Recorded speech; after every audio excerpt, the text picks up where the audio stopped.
Welcome everyone to Wrasslin Raw!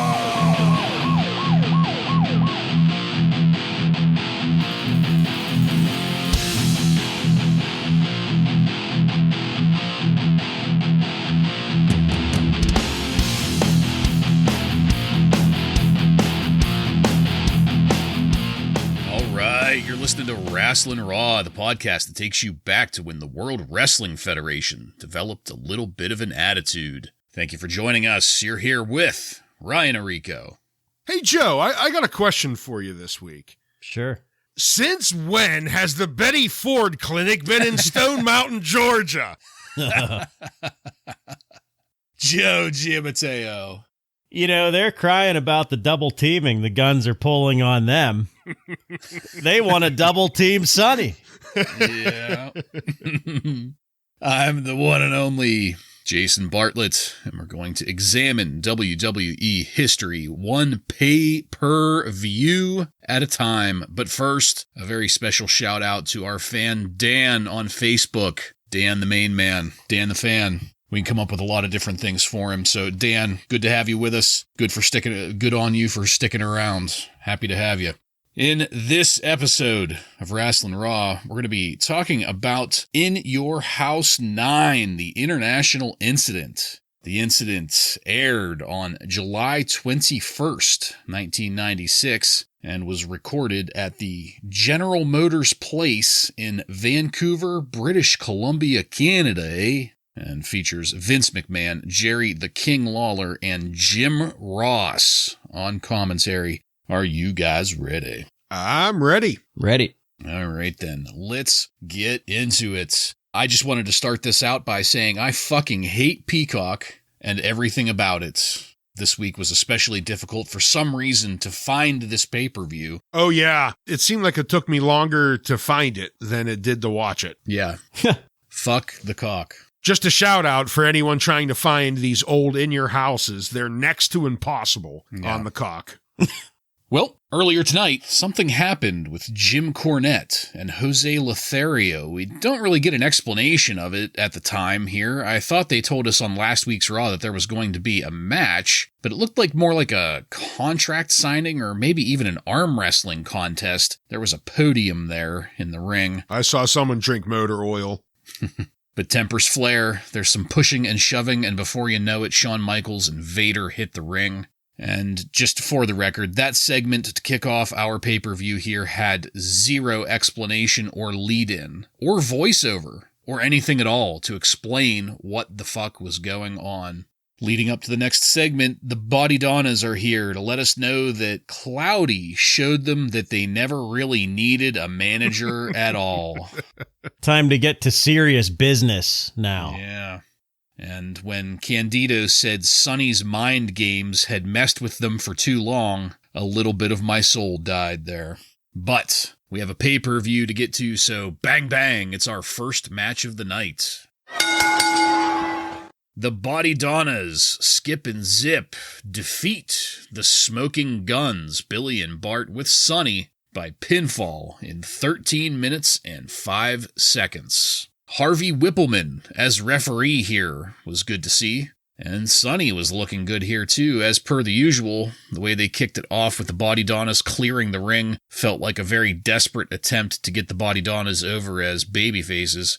And then the news drops from commentary. Jake Roberts will not be wrestling tonight as a result of those busted ribs. Surprise, surprise. I used air quotes with busted ribs. We don't really know what the true story is there, although Jerry Lawler will chime in from time to time over the evening to... Still making the jokes, even though he's not even in the building. I'll make a different joke since he was leaning hard into the religious gimmick. God answered our prayers and injured Jake the Snake. Good Lord.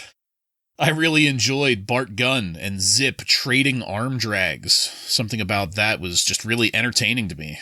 And Billy Gunn was milking the heel attitude a little too much for me, taking too much time to yell at the crowd or do other things when he should have been wrestling.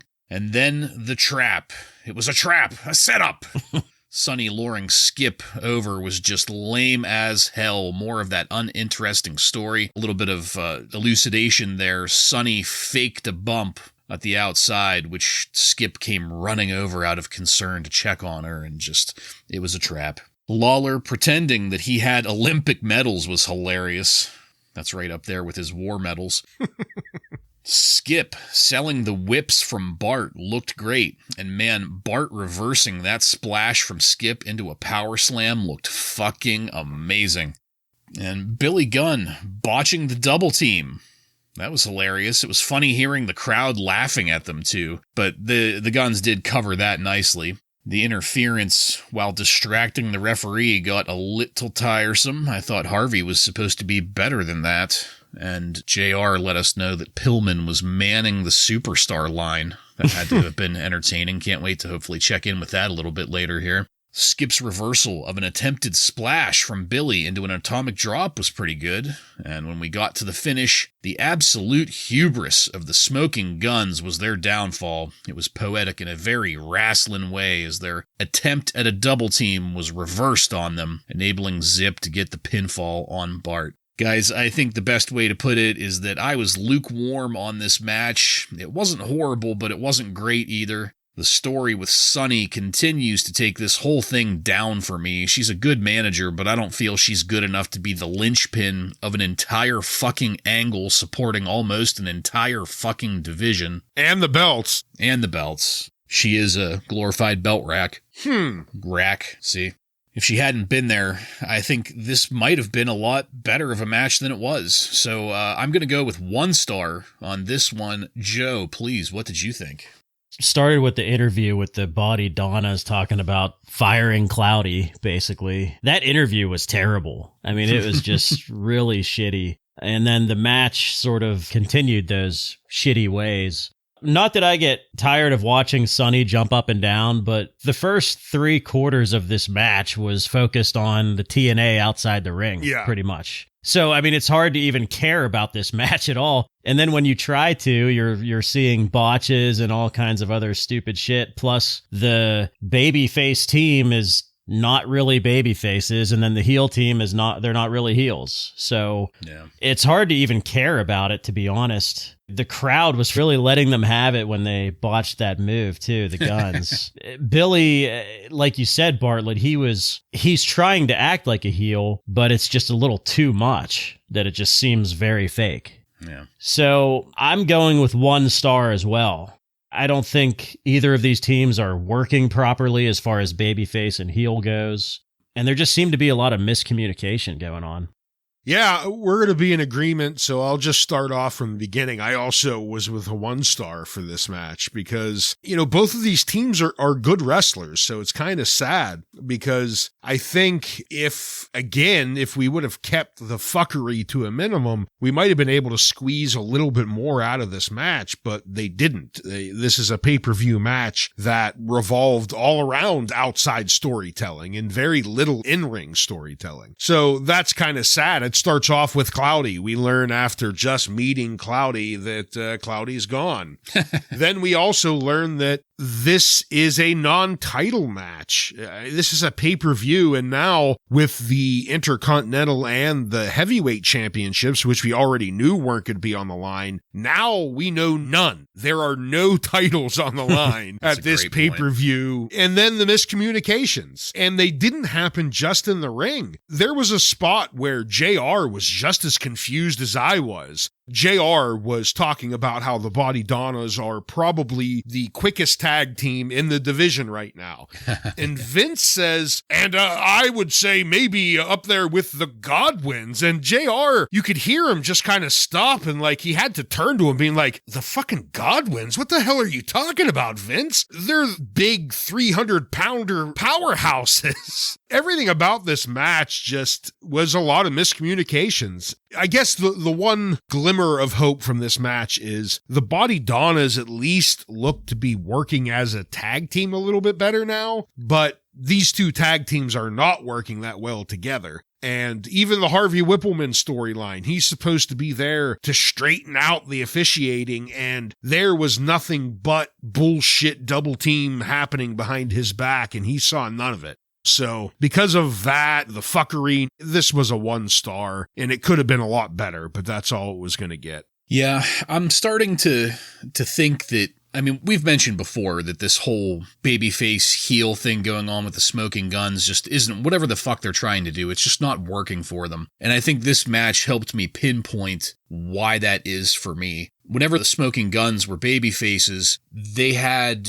almost like a Quicksilver style to them. They were in and out. They were fast tags. They were fast chain moves. They were constantly moving. They were constantly going, and it was all smooth.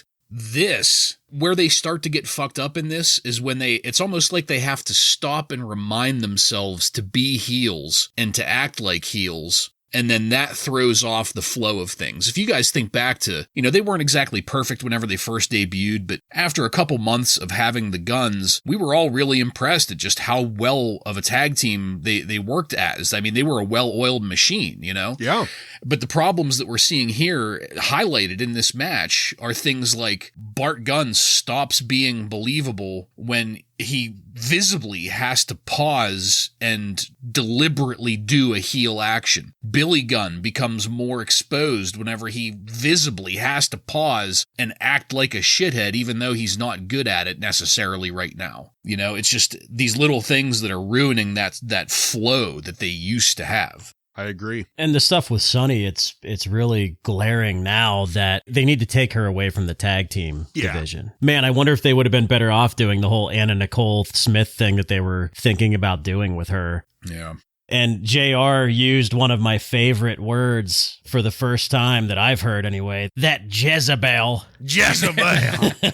That is a great one. A great JR-ism. Joe, what'd Meltzer have to say about it? Dave Meltzer gave this 3/4 of a star, so basically agreeing with us. Yeah. He said the match was not any less clumsy than the interview before the match. All 4 worked hard, but it did not click. And also, Dave Meltzer seems to think that the Guns' botch in the ring was on purpose to help tease a breakup. So I'm not sure I believe that, but we'll see what happens. That's interesting. Well, gentlemen, let's go backstage now with Mr. Perfect and Camp Cornette. Jim Cornette is there to explain what happened earlier. And of course, it's the heel version of it. It was entertaining to hear Cornette say that Lothario tried to pull a switchblade on him. That was not good. This whole time, Vader is just woofing around and trashing the place. It was kind of entertaining. That's started to become cartoony in a Vader way, though. But between Vader, the Bulldog, Owen, Perfect, I couldn't help but think that this would have been a great group of guys to get a drink with. Seems like they would have been fun as hell. But the pay-per-view doesn't stop for anyone as we hear the bell to get us ready for our next match. Mankind defeats Henry O. Godwinn with Hillbilly Jim by submission in 6 minutes and 54 seconds. Mankind really milked his entrance. It was good, but then the Godwinns got a decent enough pop, so that was good to hear. I was worried that the crowd might be a little down or confused about them. When they were dancing in the ring, I was really hoping that Mankind might join them or do some kind of, weird Mankind thing with them, but I guess we're just not to that point in Mankind's character yet. But the call of Suey attracted Mankind, which was kind of funny, I thought. And the action that started this match felt real. I'm not sure how else to explain it. It's like there was an urgency to the punching. There was a feeling that these two were just really going at it. It felt legitimate. I fucking loved when Henry chop blocked Mankind out of the corner. It looked so good. Mankind's knee to Godwinn's face in the corner looked great. That head scissor type maneuver on the apron, that looked good too. But then Mankind lifted the padding at the outside. The swinging neck breaker there was very good to see. Henry put a clothesline on Mankind that looked great. And Henry slamming Mankind off the apron onto the concrete looked pretty damn good too. But then the mandible claw hits, and Henry sells the shit out of it, fighting it. This is what really gets the mandible claw over for me, when the victim struggles for a while and fades out. I mean, that's not just a good visual to get the claw over, but it's also good for Mankind. It's good for his victims. The victims are able to save a little face and put up a fight as they lose. Mankind is still able to look unstoppable. It's a figurative win for everybody as far as the business is concerned, but this really stood out to me as the correct way to lose to a mandible claw, and full credit to Godwinn on that one. I really enjoyed this match. It was not a match of the year candidate by any means, but it felt real. It helped that I have an emotional investment in both of the contenders. The action here made sense. There wasn't any questionable bullshit. Everybody came away from it looking as good as they possibly could. And I'm sure you've noticed it's reflected in my notes. I was engaged in this. There was a ton of time where I just wasn't taking notes because I was absorbed into watching this match. I'm going with a very solid 3 stars here. Ryan, what did you think of it? I couldn't agree more. We start off and their entrances come down and you're wondering what, Henry's going to look like since he's being quickly forced into singles action here. And sadly for you, he had no goats with him. I guess they couldn't get the goats were harder to get than Henry was, but couldn't get him across the border. Yeah. But I also love when Henry hollered out his "Suey." Mankind immediately attacks like an animal and starts biting his face.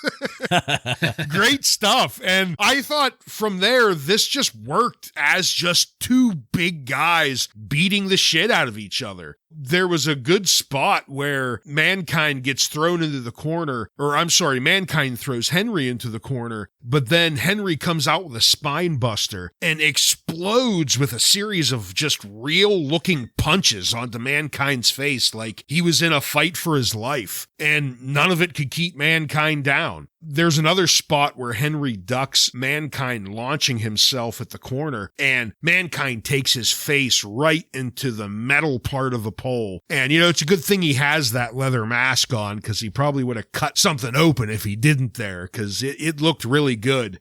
Earlier in the match, Mankind exposes the concrete, and the moment you see it, you know that concrete's not exposed for his opponent. At least you do now. Yeah. If you know Mankind. And later on in the match, you get a great spot. They're on the outskirt, and Henry just picks Mankind up above his head and just back flops him right onto the concrete. And then Mankind is into the ring before fucking Duke is after that, after taking that exposed concrete blow. And then the finish I thought was good too. Extremely clever counter by Mankind here. Henry's going for the slop drop after the concrete slam, and Mankind hooks his arm on the ropes to counter it so he doesn't go to the ground, but Henry does, and immediately he takes advantage of that and goes to the ground and applies the mandible claw for the victory. So I thought this was a really great match, especially being thrown together so quickly, and initially my score was a 3-star, just like you, Bartlett. And then I remembered that this was supposed to be Jake the Snake versus Mankind. And when I remembered that, I said, I'm giving it an extra star. It's a fucking 4-star because of that. I'm going to address Jake with what I read first. So Dave Meltzer just wrote that he went AWOL, but I don't think that's true because I also heard, I forget if it was on Bruce Pritchard or Jim Ross, but Jake Roberts was not allowed in Canada. For unknown reasons, but I'm sure we could probably guess. An arrest of some sort. Yeah, he's not even allowed in Canada, and that's why he's not there. Apparently nobody knew that but him. And he didn't tell anyone up until right before they got there. Exactly, yeah. So it's funny to hear Mankind's music, like his soft, somber music, and then suddenly hear the banjo picking, like right after, like picking and grinning from Hee Haw right after the Mankind music. The Canadian crowd is not really eating up the Henry Godwinn entrance like the American crowds do. That's the other thing I noticed here. Most of my comments are about Mankind and Jim Ross. No disrespect to Henry Godwinn. I thought he was great in this match. But Jim Ross, Vince is doing his normal stupid shit. And Jim Ross is reminding us that Mankind defeated The Undertaker. He is telling us, remember, The Undertaker does not lose during this time, period. And Mankind beat him at the last pay-per-view. So he's reminding us of that, which is nice. You bringing that up reminds me there was a point in the match where, well, it was right when he was giving the mandible claw, and he's reminding us how this has taken out the Undertaker on many occasions. Yeah. And that helps build times. up Godwinn. Yeah. It's saying, hey, even the Undertaker can't take this move. Yes. Yep. And I thought that was nice. Mick Foley's doing the acha, acha, like more than normal here. So I loved that. You guys talked about a couple moves here that I loved. Mankind whips Henry into the corner, and then as Henry Godwinn is like coming out of the corner of the ring, Mick Foley hits the ropes and then hits him with a bulldog, which was just so smooth. Yeah. So smooth. For a guy who's not really known to be that athletic, I mean, that was pretty nice. The timing was perfect. It's like something Bret Hart would do. Mm-hmm. Yeah. The neck breaker on the concrete, and then Mankind taking the slam on the concrete. This is Mick Foley always adding an extra element into every match. He's not just going to have a normal match that's just going to bore us to death. He's going to throw in those extra elements, and maybe did it because of the circumstances here. And Ryan, you talked about that great counter on the slop drop, utilizing the ropes. That was awesome too. And then after the match, he's running up the aisle like a crazed lunatic, which just adds another element, Yeah, first he was like slowly walking, and then just all of a sudden he starts sprinting. And Vince is like, what's he running at? So I'm giving it 3 stars. This is a standard match that we would see on Raw, but they turned it into a pay-per-view match as an emergency. And, considering that, I thought both guys delivered. And I doubt that I would have given this 3 stars if it was Jake the Snake, but you never know. Yeah. I think we know. Yeah. Dave Meltzer did not like this match. He gave it a 1.25 stars. He said both men worked hard, but the match never really did get going. Wow. I mean, I guess if you're, solely based on like crowd response, maybe that's true. Yeah. But, I thought it was good action. Yeah. Yeah, I thought it got going right at the very fucking beginning. I don't know, with him doing the attack on the Sui. Sometimes with him, I don't know. I just don't know what match he watched sometimes, but okay. Yeah. All right. Let's go backstage and take a look at Pillman on the call-in line. This is unbelievable. I've never wanted to call into that stupid line more than now. Pillman was great here. He was there with the Body Donnas, and he was just fucking with them relentlessly, saying that they were crying about the Gunns double teaming them when really they wanted to double team Sonny. Just little things like that. Something tells me, I doubt that he got permission for that, too. I'm thinking he probably just did that. Yeah. Their reaction was great. Vince and JR, they were like, oh, no. We apologize for that when they come back. Yeah. The Body Donnas themselves, the way they were reacting to it there in the room. Tom Pritchard was standing up behind them. He was going like, hey, and shaking his head and good stuff. The hesitation, too, before he said it. I was like, oh, he's not going to say what I think he's going to say. And then he did. That's fantastic. Well, we apologize for those crude remarks made by Brian Pillman and move now into our next match. Stone Cold Steve Austin defeats Mark Marrow with Sable by pinfall in 10 minutes and 48 seconds. 16 stitches later, and I can't believe we're hanging this entire feud on an accidental kick to Austin's face.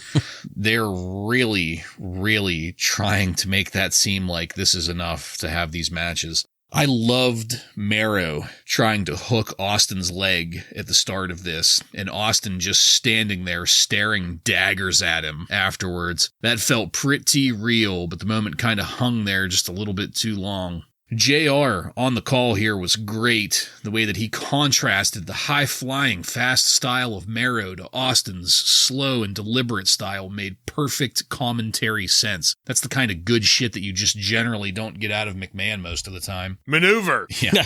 Again, I have to note that I liked Marrow's punching combination. He's a boxer. It comes naturally to him, and the best things in the ring are the things that come naturally to the people trying to do them, and it just makes me look forward to that the transition to that gimmick that much more. But what I liked even more than that punching combination was the split screen of Marlena and the Usher. Marlena was there dictating to the Usher for America Online. It's just a great little scene. Or Prodigy. No, it wasn't Prodigy. That's the traitor. That's something the Warrior would do. But just the way that the Usher was there hunched over the little keyboard and the way he was typing was very entertaining. It was a great scene. Austin was great interacting with the crowd here, pausing just long enough to get a reaction, but not long enough to ruin the pace of the match.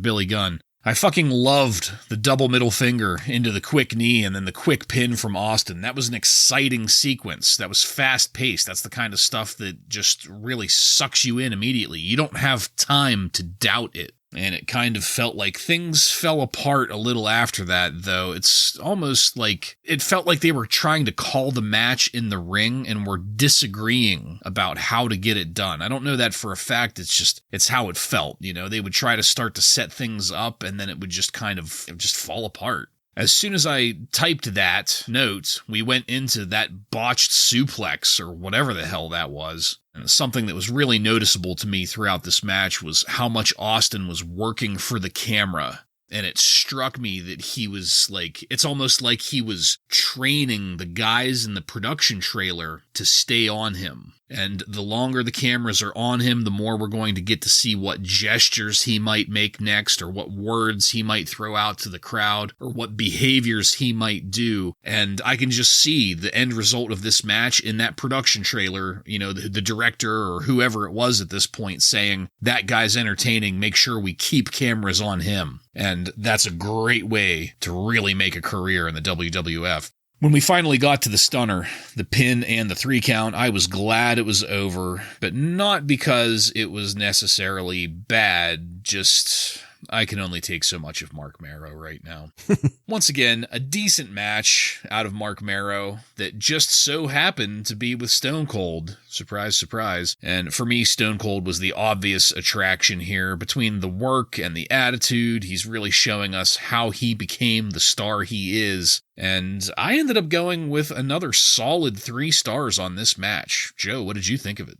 Well, there's a big shift in wrestling during this time period where some of the heels are well-liked, you know, the cool heels like Stone Cold Steve Austin and NWO and fucking pick a name from ECW. I noticed that right away. This Canadian crowd is giving Stone Cold a warm reception here. They like the guy. Might not be the same in about a year, but yeah. No, but you're starting to see a little bit of it here. And that was enjoyable. I thought this match was pretty good, mostly because of Austin. He's a brawler, but he's definitely a great technician too during this time. No wonder he worked so well with Bret Hart later, which I can't fucking wait to see. Mm-hmm. Yeah. And great heel work by Austin, too. He was faking a mouth injury and then went for the Ric Flair eye poke.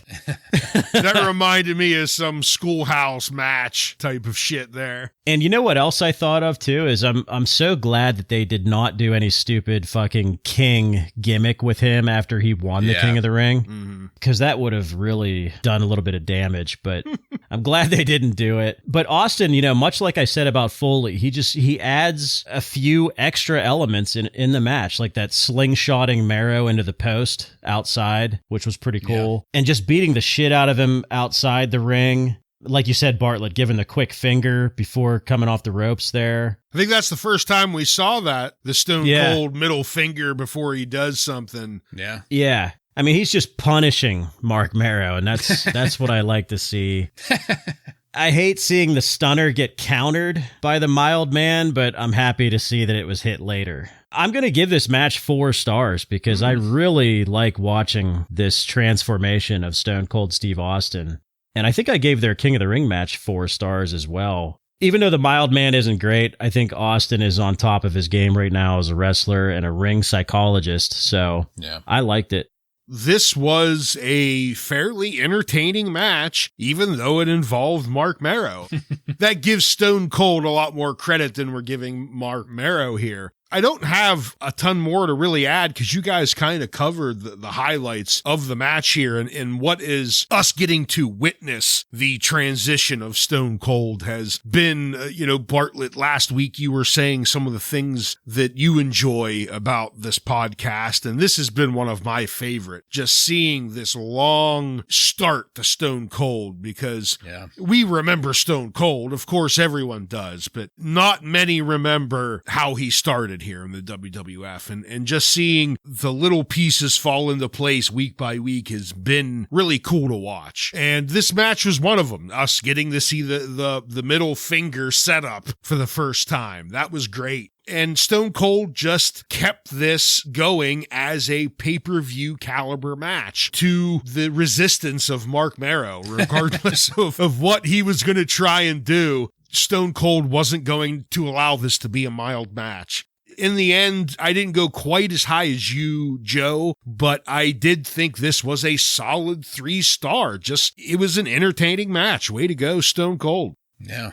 Joe, what'd Meltzer have to say about it? Dave Meltzer enjoyed this match. He gave it 3 stars. He said the timing of Marlena was bad as she distracted the crowd as the guys were building up to a string of hot moves. But a good match, but nowhere close to their King of the Ring match. Well, Bob Backlund, everybody. Bob Backlund was here. He was in the crowd campaigning for the U.S. presidency up in Canada. Ryan, pro or con? I gotta say, this is another positive. Oh. He's campaigning in Canada for the U.S. presidency, and it's short and sweet. We don't hear a single fucking word from him. Yeah. I mean, they've got it down pat how to deal with him here. It's from a distance, too. Mm-hmm. Yeah. Just 1 second here. Okay, let's get that marked. The tally is ongoing, everybody. By the time we get to November of 1996, we will have a determination as to how Wrasslin Raw will be voting in the election. So I just want to warn you guys, Backlund's catching up to himself here. Well, it makes sense. He's figured out his platform, and I'm starting to agree with it. Yeah, the stay out of the ring and stay off of the mic platform. Yeah, less is more. Less is more. Going to run unopposed. Who the hell would even want to go up against that? I tell you what, though, if I remember my 1996 election, it would have been pretty cool to see him go up against Pat Buchanan in the ring. Oh. Be interesting, like that poor soul Louis G. and Frito. Well, the good times can't continue forever because we have a petting zoo voiceover next. Tomorrow on Monday Night Raw. The tag team titles will be up for grabs as the Smoking Guns defend them against Shawn Michaels and Ahmed Johnson. It was slightly concerning to me to see these two being paired together again. 2 dudes with attitudes. Not sure I like that trend.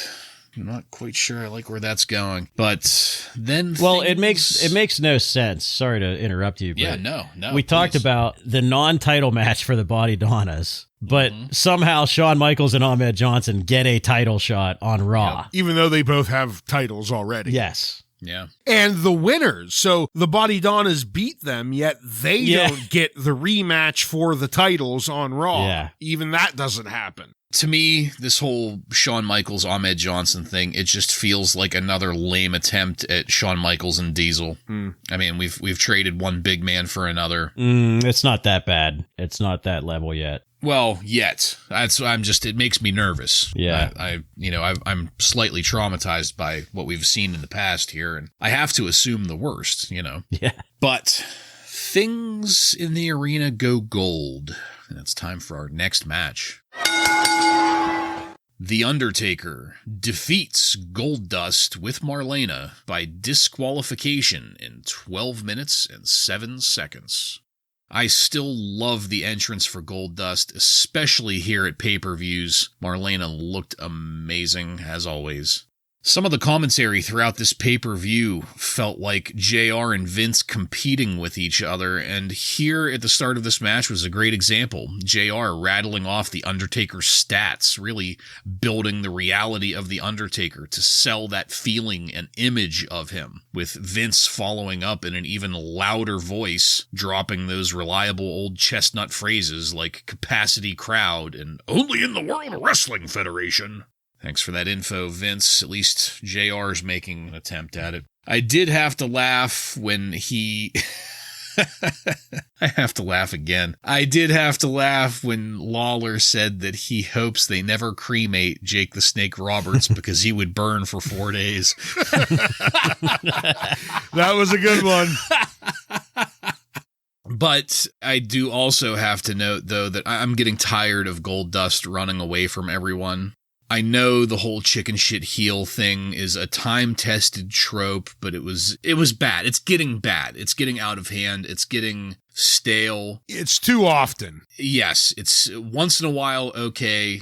I mean, this time, it got even worse whenever Goldust put the referee between himself and the Undertaker. Just, it takes it down. It does not keep my disbelief suspended when stupid shit like that happens. But full credit to Undertaker in this, and commentary did highlight it. Goldust acting this way gave a great contrast to The Undertaker. The Undertaker didn't move at all while Goldust was being frantic and being the chicken shit heel and doing all of this stupid shit. Taker just stood there and stared, which was great. I mean, that's exactly what we would want Undertaker to do, and it just helped bolster him as the genuine threat that he is here. I didn't quite care for the almost chokeslam onto the stairs. Felt like there was just no way that would have ever looked good without some legit broken ribs.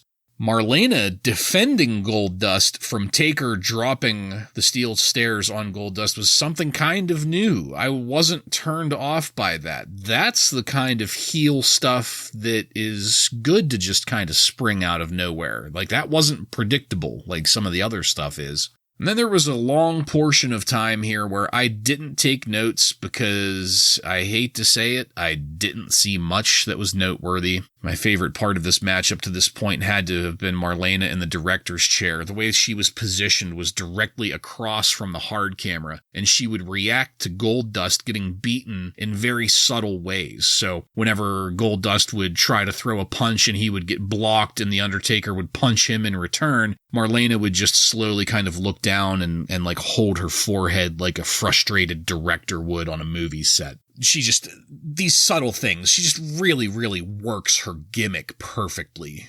Much like JR, this was the first time I had ever seen The Undertaker attempt an inside cradle in combination in the ring. That was surprising. And then things got fucky. Mankind came up out of the ring, much like Undertaker did with Diesel. Vince on commentary, how did he get there? How did he do what he did? Well, first of all, Vince, we knew something was going on because the referee wouldn't count the fucking pin after the tombstone. The referee just laid there and stared for a while. And then Mankind, we know he got up through the ring by cutting the mat with that utility knife that was laying there that the referee took 3 fucking tries to kick out of the ring before then selling the fact that a deranged individual was pulling the Undertaker down into hell.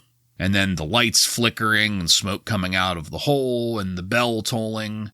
But then up out of the other side of the ring, cutting a new hole in the mat, comes the Undertaker, and Undertaker and Mankind fight their way up and out the entryway. This is what draws the disqualification. This was all lackluster for me. I hate to say it, but I'm kind of over the chicken shit heel stuff from Goldust. The payoff of the finish just wasn't what it could have been for me because of just all of that botched timing that I went over and the obvious production issues tied in with it and, you know, having to force a camera view of an area because you know something's going to happen. Meanwhile, because you're forcing that camera view, you're picking up every bad thing that happens within that camera view. I hate to sound like that guy, but when the lights started flickering, all I could imagine was someone backstage just flipping a light switch and yawning. This was a 1-star match for me. Ryan, what did you think of it? I can't help to think that you're being a nitpicking dick because I couldn't disagree more. I mean, I agree at the beginning, especially with the chicken shit heel stuff. I'm over that with Goldust. It's overplayed. Yeah. We've seen it way too many times and it just doesn't work here, except for The Undertaker. The way he just no-sells was an excellent way to play off of it. And then the first time he moves is Goldust goes for his pat patented breathe and chest rub, and then the Undertaker goes for his neck chop. I thought that was a good start to the match. And then I thought the guys worked pretty good in the ring together. And, JR brought up, you were saying he was rattling off the Undertaker stats, but then he also brings up Goldust stats saying, he's not really that much smaller than the Undertaker. They match up pretty well together. And I thought they did in the ring. There were a couple spots where it slowed down, and the choke slam on the stairs, that was pretty lame. He just kind of bounced off of his ass because what the hell was he going to do? He would have killed the man if he chokeslammed him on the stairs. To me, the ending, I thought, was really great. I'm sorry, I got sucked into the storyline. I mean, it kind of renders the match itself a little bit useless. I don't know if I care about that because both Mankind and Undertaker's matches are just to further their feud with each other. Their matches were, that's all they were. They weren't to be taken all that serious. And I thought having the Undertaker finally, to me, what this addressed was finally the Undertaker was the aggressor. So we had this trap that was sprung by Mankind, and it cost Undertaker his match by disqualification. But the last we see of this is the Undertaker taking it to Mankind finally. To me, it's just great storytelling, and if I'm going to include that in my match rating, I think it bumped it up to a 3-star in my opinion. For me, the chicken shit heel, the stuff that Goldust is doing, it doesn't really bother me that much, but I do think that they were stalling way too long on this. Like, he was taking forever to get in the ring. Yeah. Even Paul Bearer was screaming, "Make him get in the ring!" Which added some excitement to it because I was like bored out of my mind with all of this stalling that was going on. I kind of wonder if maybe they were doing it on purpose for some reason. But the work outside of the ring was really good. Bartlett, you mentioned Undertaker with the steps that he was going to smash onto Goldust, but Marlena interfered and got in the way. Marlena is, out of the big three, Marlena, Sable, and Sunny, Marlena, to me, is the best at her job as being a manager. And I would agree. Even at the beginning with all that stupid stalling, Goldust is using Marlena to like hide behind her. Yeah. Mm-hmm. She's just really, like you said, Bartlett, really works the gimmick really well. I really like looking at Marlena, but can we please get more views of the most beautiful man in wrestling? Yeah. We hardly saw the man during this match. Except for the beginning when he had the dispute with the ref over the urn. More Paul Bearer, please. Yeah. One little thing about Jim Ross, I love the over-exaggeration of like everything, but not goofy like Vince McMahon. JR almost takes like literal meanings and like medical terms and over exaggerates. Like he'll say the word spine all the time instead of back, like, oh, that's going to hurt the spine right there. That's going to do some damage on the discs, just like literal medical stuff to make things sound like more gruesome and more painful is always great. And just switching up the words, I think, is the main thing. Vince repeats himself all the time. Yes, all the time. So I really like that about Jim Ross. I think that's one of those little things that he just does so well. But the stuff at the end, my first thought on that was, didn't we just see this like 4 or 5 months ago? And then the box cutter is sitting there. Yeah, but the audience didn't see that. Yeah. And then the Undertaker came out, and I was like, oh, geez, this is getting a little hokey, But I have to say, overall, the match, the ending, everything, like I was fairly entertained by this. Fairly entertained. So I cut it down the middle and gave it 3 stars. I thought they had a good match, given the fact that the shenanigans were going to be the main story push here. Yeah. So I gave it 3 stars. Dave Meltzer gave this 2 stars. He also mentioned that coming up through the ring was kind of a been there, done that angle. And he also had a comment about what these guys did later in the night. So remind me to go back to that. For the record, I mean, I know I am being a nitpicking dickbag about it, but really what it came down to for me wasn't the match so much as it was some of the production issues there for the finish. Because if we could have just had that finish without the bad ref, without the bad timing, without the camera angle focused on all of these mistakes all at once, I might have given it a better rating. But the bad ref and also the Undertaker was taking his good old time to fold those arms for the pin. Yeah. So there was obviously like a timing issue somewhere. It was pretty telegraphed that something was about to happen. Yeah. All right, let's take a look at a new WWF commercial now. This was for SummerSlam, and it kind of bothered me because it was very breaking of kayfabe. This is something that we kind of haven't seen a lot of recently. We haven't seen it really in the past few months at all. It's been pretty dry on commercials in general, but this kind of thing where, you have superstars going outside of character. A great example. There's nothing about Steve Austin to this point from what we've seen of him that would suggest that he would be a shot putter or why Goldust would be on a podium with other superstars. I just thought it was a little off-putting, but at the same time, this is the same kind of stuff that we grew up with, so I was entertained by it. It's just, I don't know, the adult hindsight mind, I guess, was a little disbelieving. To me, it just kind of reminded me of like Macho Man doing the baseball games or whatever. Well, like I said, I'm the same person that loved whenever Stone Cold and Kurt Angle did their comedy shticks together, so... And you're a nitpicking dickbag, so... I am. I didn't hate it, it's just, I don't know. We're so wrapped up in the beginning of Stone Cold, I thought stuff like this would have came later, that's all. But then we get a great scene. Apparently, the battle between Mankind and The Undertaker kept going. They are there, and they are in a boiler room of some kind. He pulled the "That's Gotta Be Kane" on us there. Yeah, they're at it in a what looks like a boiler room. We get a video package with Todd Pettingzoo doing a voiceover outlining the lead up to the 6-man tag match, including a replay of Sid's Gates of Hell line and then Sid crashing a Cadillac into that pile of garbage. A.K.A. Duke. A.K.A. Duke. A.K.A. Duke the Dumpster's condo. Doc Hendricks backstage with Shawn Michaels, Sycho Sid, and Ahmed Johnson, and there has been reference over the course of the evening to Jim Cornette offering a money-back guarantee on the match. I didn't understand it here, and I'm not sure I understood it once I was done watching this. Maybe one of you guys can explain it to me, but it didn't do anything for this story that I could tell, at least. The promos here from our guys, Sycho Sid, Shawn Michaels, and Ahmed Johnson, they were all decent, and it led us into our main event. Camp Cornette. That's Owen Hart, the British Bulldog, and Vader, with Jim Cornette and Diana Smith, defeats what was called online the People's Posse. Ahmed Johnson, Sycho Sid, Shawn Michaels with Jose Lothario by pinfall in 24 minutes, 32 seconds. I didn't hear anybody here in the pay-per-view actually call the team the People's Posse, but again, that's the way it was listed in the match card online, so I had to throw it in there. And the first 15 minutes of that 24-32 was Shawn stripping in the ring.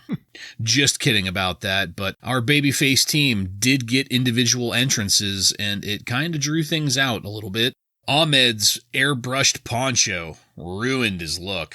That looked terrible on him. I was happy to see Sid coming down and enjoying himself so much. He was really playing it up to the crowd, and whatever we might have said about some of his past matches, it was just really good to see him here. I'm happy that we have Sycho Sid in a wrestling ring again for us.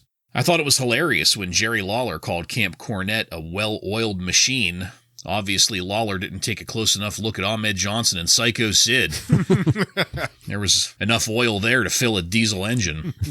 Once the match got started, Shawn Michaels and Vader kicked it off, and it was slow going for me up until Michaels hit Vader in the gut with a baseball slide at the outside, and then a splash over the top ropes. That looked great. When Sid came in, he cleared the ring, and it was all really telegraphed, but that didn't stop Sid from bringing the house down. And then when it was Ahmed's turn, he hit Owen Hart with 3 suplexes in a row and turned himself on all 3 of them so that Owen's shoulder took the hit instead of the flat of Owen's back. That had to have hurt.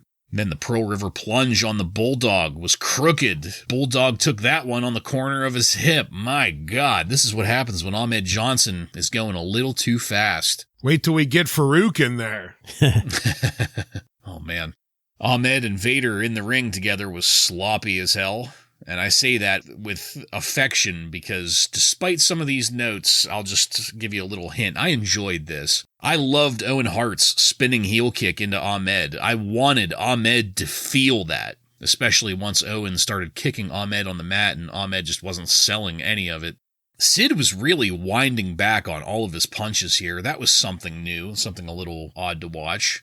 The Bulldog's vertical suplex on Sid. Fantastic. Love seeing these power moves from the Bulldog. When Michaels had the Bulldog in a pin and Owen came in with a flying elbow, Michaels dodging it just in time. That was a great spot. That was a tight spot. He barely got out of there, but that was just made it that much greater. I was very happy to see an Oklahoma roll in this match. So was JR. Yeah, that's not something you get to see very often, but it's always a treat whenever you do. Something that's not a treat, referee Earl Hebner asking the heels if they interfered with some cheating. Like, seriously, ref, you're asking the heels if they were cheating. Fucking ridiculous. And then a fucking fan climbed the ring. Got up to the top rope.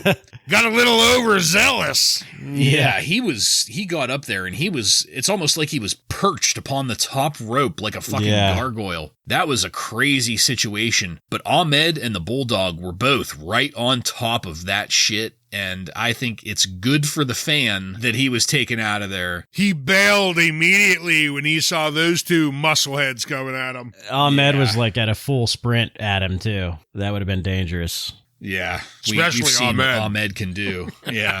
Mm-hmm. Just ask Jeff Jarrett. Oh. Spine bustered into the WCW. So, by the way, that whole thing with the fan, that happened while Vader was holding Michaels in a chokehold for way too long. It also felt like we spent way too long with Michaels in the ring at this point in the match. I mean, I understand that we have to build up the most resilient superstar, but it felt like too much, especially when you have Ahmed and Sid both making the save and risking disqualification there. I didn't quite care for that. And then the triple team, while Hebner was distracted and didn't see the tag to Ahmed. It was just a train wreck of officiating. Where the fuck was Harvey Whippleman and his notepad during all of this?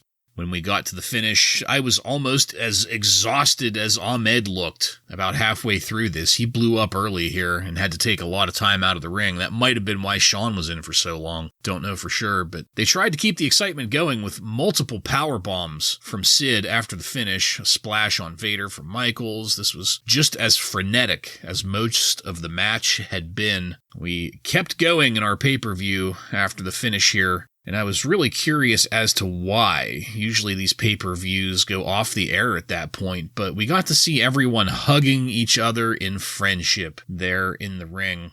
I have to say, as much as I don't like this kind of match, this was pretty entertaining for the most part. It was high energy, with the exception of that long chokehold. It kept up its pace. I wasn't entirely put off by the chokehold, and I'm going to give this a 3-star rating. Joe, what did you think of it? Well, to comment on the referee situation, there may as well just not even be a referee in this match. There's so much illegal interference happening that he had no control over it. It was a little crazy. I usually do not like these types of matches, but I did somewhat enjoy this one. During the entrances, too, you didn't mention that the barricade falling apart during Shawn's entrance. I have to point out once again how useless Jose Lothario is, because he just fucking stood there instead of like making sure those kids were okay.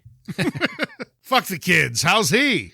One of those youngsters got to give Shawn a hug, so that was nice. Probably made their night. But yeah, Jose, once again, useless as a manager. I have to admit, too, that Camp Cornette, for me, at this point is about as exciting to me as the $1 Million Corporation was. Like, it's that close. is one thing. I'd put them one notch above, but they're getting close. That is my, like with you guys saying you're growing tired of Gold Dust's chicken shit heel, that is my thing that I'm growing tired of now. Not necessarily dislike anyone within the stable. It's just I don't know, Camp Cornette just doesn't really do anything for me. No, I'm thinking of like Camp Crystal Lake is what I keep on thinking of every time they say that. Camp Candy. Yeah. Our first glimpse of Vader versus Shawn Michaels, we had that free-for-all clip earlier kind of setting it up. On paper, this is gold. I mean, you have a deadly monster heel versus the charismatic boy toy. So that's something to look forward to for SummerSlam. I thought Shawn was great in this match. He was in there a little bit long, but, you know, that's helped set up a hot tag as well, so it wasn't really that bad. Sid, babyface Sid is fantastic. I love it. Especially since we saw him earlier for a couple months and it wasn't working. So maybe Diesel just sucked, or maybe Sid is just better as a babyface.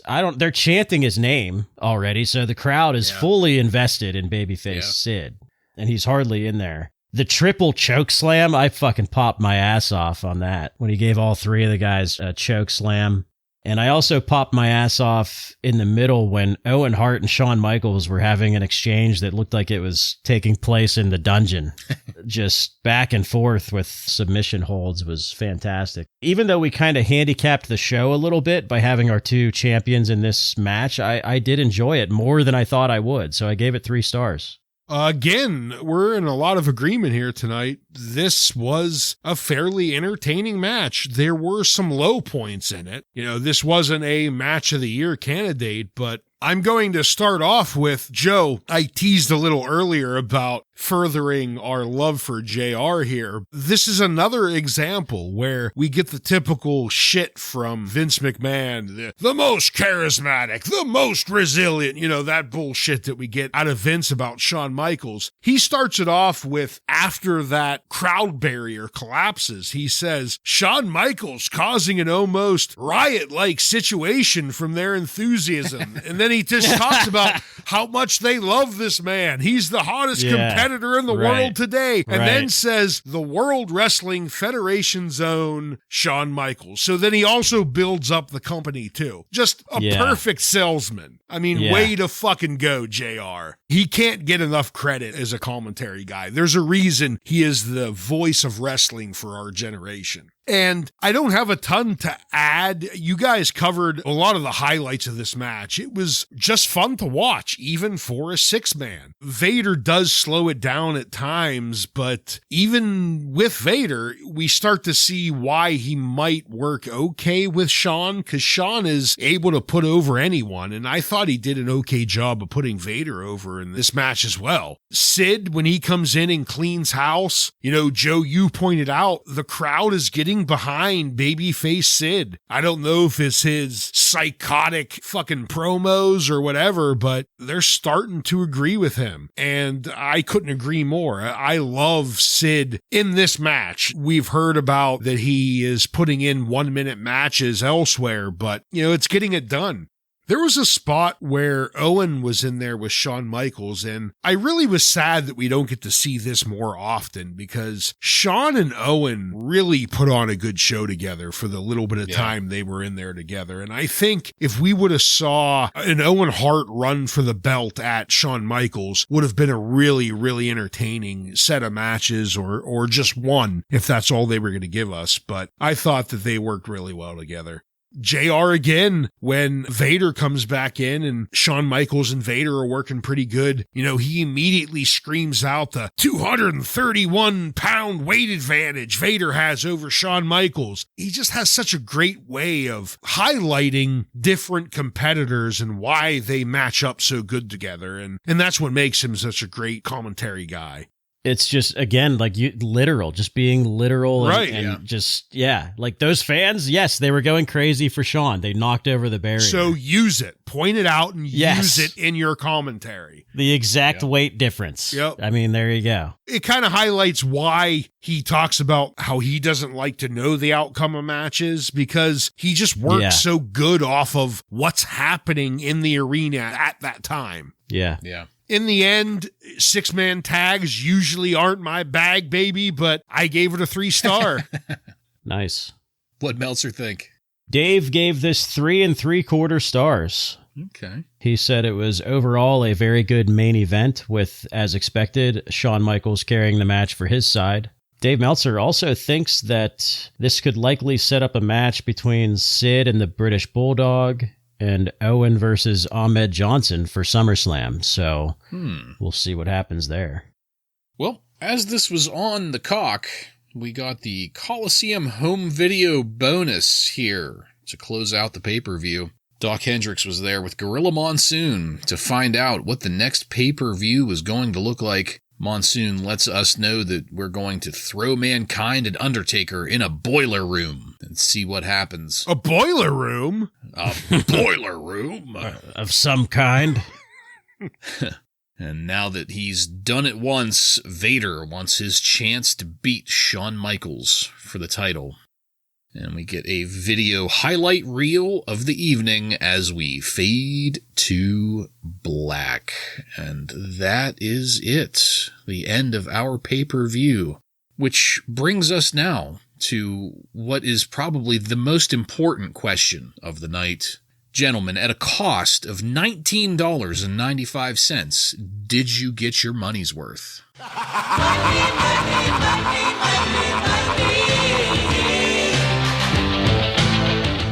Ryan, please go first. Well, at that discounted rate, I think the only thing that was really discounted was that we didn't get any title matches. But outside of that, I thought this was a really fantastic pay-per-view. I had a lot of good matches, no duds. I don't think any of us gave a dud rating tonight. No. I really don't have anything to complain, especially at a discounted rate. So yes, I got my money's worth. I am back and forth. I am going to say no, I did not. And I know that sounds stupid because I gave pretty good ratings on these matches. But the thing for me is this event, I did not like that there were no titles on the line. And I thought that this entire event was basically just a setup for SummerSlam. Well, I think you're 100% correct on that. Yeah. So it's a lot of that can be done on Raw and other shows. I just thought there was too much focus on that. I mean, the show fucking started by showing a free-for-all, setting up Vader versus Shawn Michaels at SummerSlam. Like, it had nothing to do with this event, really. So my answer is no.